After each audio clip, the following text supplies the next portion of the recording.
Samedi soir, tous les cinéastes se sont réunis pour marquer la fin du Festival international du film de l'île de Hainan 2022 et ont partagé leurs réflexions sur l'événement.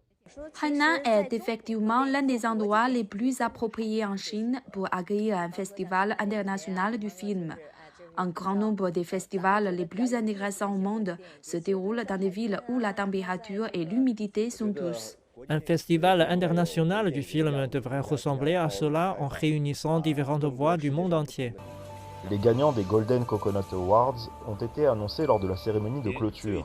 Trenke Lauken, réalisé par l'Argentine Laura Citarella, a remporté le prix du meilleur film.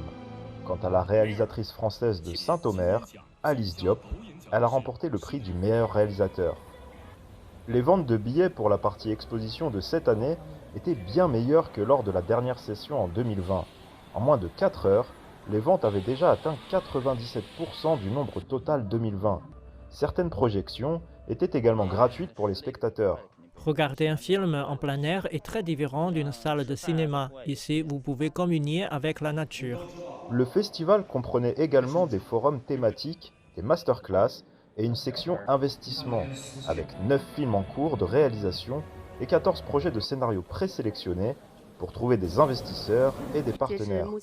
Jusqu'à présent, 110 réunions entre les représentants des projets présélectionnés et les professionnels du secteur ont été bookées.